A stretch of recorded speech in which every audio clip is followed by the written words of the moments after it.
buhay? Gusto niyo po ba ng mas magrasyang buhay? Do you want a better life? Alam ko po marami po sa atin nabubuhay kasi nalilito, natatakot at nalulungkot. And every day, that is one of our desires. How can we live better? How can we be happier? How can we be holier?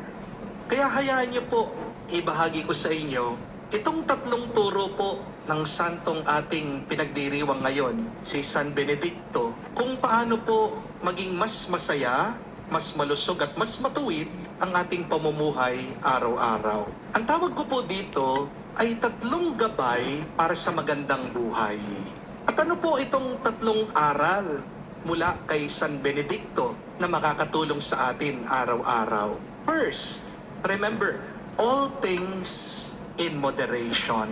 Si San Benedicto po, sikat siya doon po sa motto, sa kasabihan, ora et labora. Ibig po sabihin nito, prayer and work. Hindi po tinuro ni San Benedicto na prayer lang. Hindi po tinuro ni San Benedicto na work lang.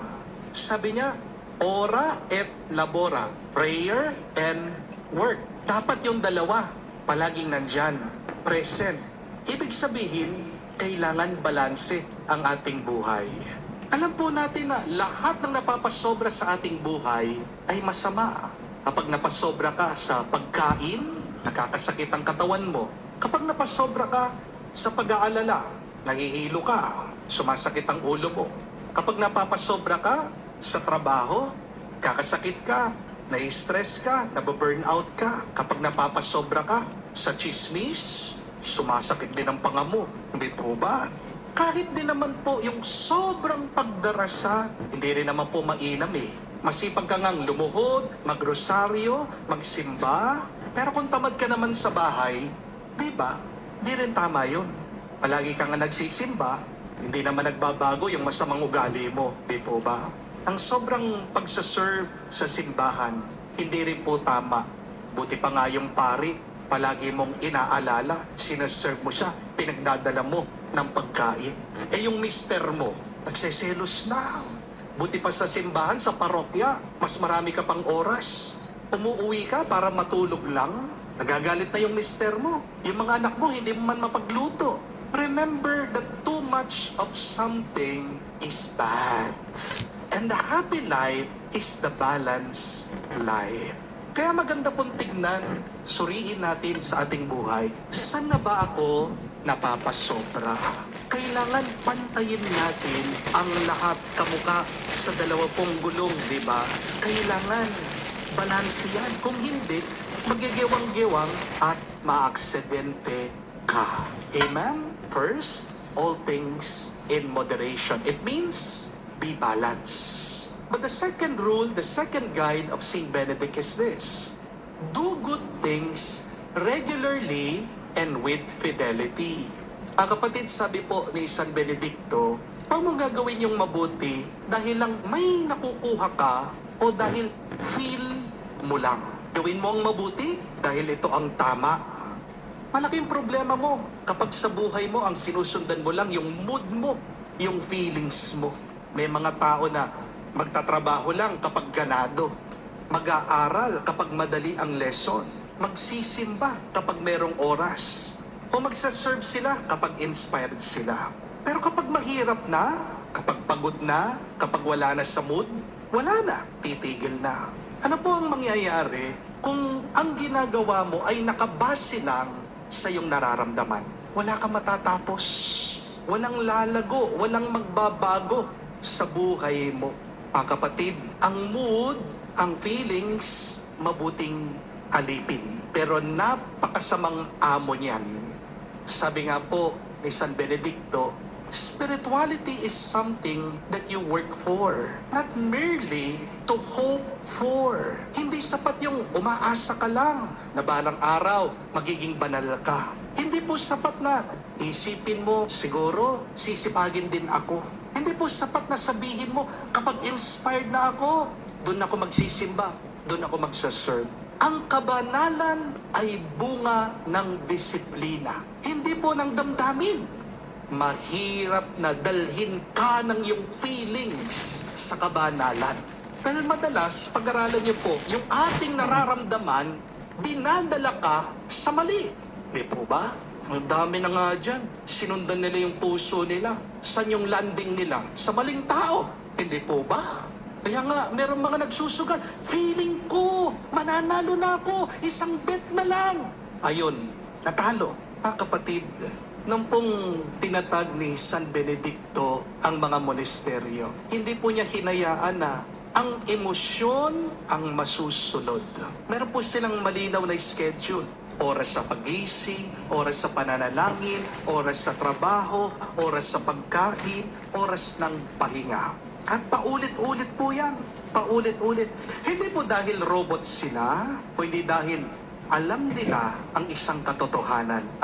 Ang katawan at ang espiritu ay parehas nangangailangan ng disiplina. Kapag ang nararamdaman mo ang palaging sinusundan mo, darating ang araw, yung nararamdaman mo na ang magdidikta sa iyo. May kapangyarihan ka na ituwid mo ang iyong nararamdaman. Kapag naging alipin ka ng iyong nararamdaman, wala ka ng kalayaan. Ikaw na ang kontrolado ng iyong emosyon. Pero mga kapatid, tandaan niyo po that success is a habit. To be successful in life, you should be intentional. Nobody has become successful by accident. Amen? Ang dami kasi gustong yumaman, pero ayaw naman magsipag. Ang dami gustong makatapos, pumasa, ayaw naman mag-review. Gusto mo maging banal, pero 5 minuto pa lang ng pagdarasal, inaantok ka na, tinatamad ka na. Hindi po sapat yung nagwi-wish ka lang. Kailangan nagwo-work ka. Kahit po ang ating Panginoong Jesucristo, kung maalala nyo, ano po ang turo niya?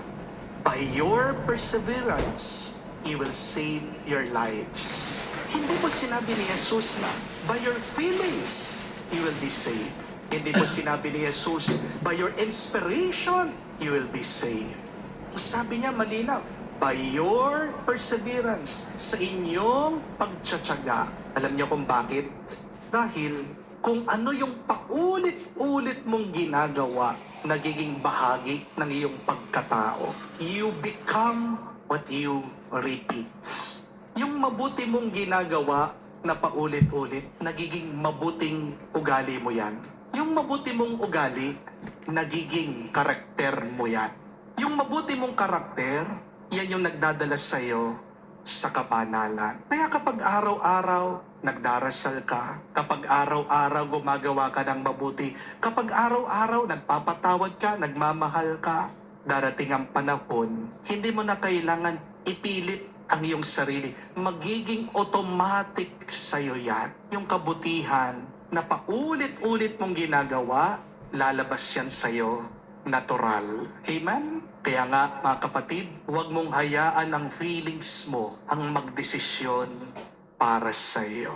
Dahil ang feelings natin pabago-bago, bigyan mo ng disiplina ang buhay mo at makikita mo, lulusog ka, sasaya ka, at magiging mas malaya ka. Amen? Third and last, Saint Benedict also taught us, accept people for who they are, not for what you want them to be. Nung pong tinatag ni San Benedicto ang mga monasteryo, hindi po niya pinili yung mga perpektong tao na sumama sa kanya. Tinanggap niya lahat ng mga klase ng tao. Merong mababait, merong mainitin ang ulo, merong tamad, merong masipag, merong ma-pride, merong mahina sa pag-intindi, merong mahirap pakisamahan. Alam po niya, hindi po sila perpekto. Pero minahal niya ang lahat. Kahit sino pa sila. Alam niyo ba kung bakit maraming tao ngayon hindi masaya? Maraming mga tao ang miserable. Hindi po dahil masama ang buhay. Maraming mga taong malungkot kasi ayaw nilang tanggapin ang realidad. Di po ba? Yan ang isang ugat ng lungkot natin. Gusto nating baguhin ang lahat. Gusto mong baguhin ang asawa mo, gusto mong baguhin yung anak mo, gusto mong baguhin yung kapatid mo, gusto mong baguhin ang politika, ang buong mundo. Kaya napapagod tayo eh. Kaya na-frustrate tayo. Kasi hindi mo pwedeng gawin lahat ito. Kung ipipilit mo yung sayo, mag-aaway lang kayo. Hindi po ba? Kaya nadidismaya ka, kaya nagagalit ka. Tingnan niyo po ito, tandaan niyo po ito. Ang mangga ay hindi pwedeng maging mansanas. Di po ba? Ang mansanas, hindi naman pwedeng maging ubas. Magkaiba yung bunga at magkakaiba ang mga tao. Hindi lahat ng mga tao katulad mo. Hindi naman lahat kaisip mo. Hindi naman lahat magpapakita ng pagmamahal sa paraang gusto mo. Halimbawa, meron pong mga ibang bata dyan, kabataan. Naririnig ko sila. Minsan, may nag-open up po sa akin, masama ang loob nila sa kanilang mga magulang. Sinasabi, Father, ba't ganyan mga parents ko? Di nila ako mabigyan ng kalayaan. Yung nanay, tatay ko, palagi nag-aaway, magagalitin, sisigawan, palagi ako pinapagalitan. Pero napaisip na po ba yung mga batang ito na baka merong masakit o mahirap na pinagdaanan yung mga magulang nila? Baka meron pa rin silang sugat sa nakalipas. Baka galing sila sa broken family because you cannot give what you do not have. Hindi po ba? Baka hindi sila nakaranas ng yakap ng kanilang mga magulang. Hindi ko po pinagtatanggol yung ibang magulang sa kanilang pagkukulang. Ang sinasabi ko lang po, kung uunawain mo yung sugat ng tao, mas madali siyang mahalin. Amen? Meron din po ako naririnig, sinasabi, Father, ba't ganyan yung kapatid ko? Ang damot-damot, paalaway, napaka-pride ng aking kapatid. At marami po ako nababasa sa social media, sinasabi, sana ang Pilipinas, kamukha ng Japan, sana ngayon, kamukha tayo ng Singapore, kamukha ng South Korea. Maganda pong mangarap. Pero kung buong araw mo inuubos mo sa pagkukumpara sa iba, hindi ka magiging masaya. Hindi po ba? Remember this. Love does not compare. Love does not condemn. And love begins by accepting the truth. Pagkatapos mong tinanggap yung tao, saka dun mo tutukan ang pagbabago. Kaya kung gusto mong magbago ang isang tao, huwag mong simulan sa paghuhusga. Subukan mo muna siyang tanggapin at mahalin. Dahil ang tao, pag naramdaman niya, tanggap siya, mas madaling makinig ang taong yan. Hindi po ba? Ang taong minahal, lumalambot ang puso, mas madaling sumunod.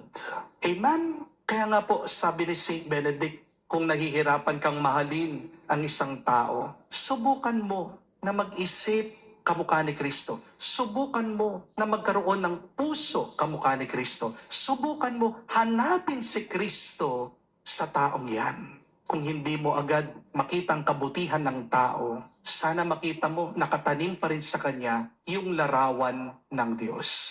Love people, not for who you want them to be. Love people for who they are. Because beyond their failings, beyond their sins, beyond their misgivings, there lies the goodness of God in them. God still loves them. Kung kaya silang mahalin ng Diyos, dapat ikaw din. Kasi anak ka din ng Diyos.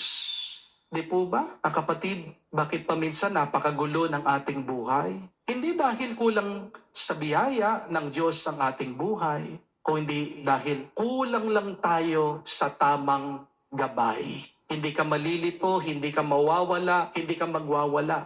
Kung meron kang tamang gabay. At nagpapasalamat po tayo kay San Benedicto dahil binigyan niya tayo ng 3 gabay para sa magandang buhay. First, remember all things in moderation. Sakto lang, wag sobra, wag kulang. Pero pangalawa, do good things regularly and with fidelity.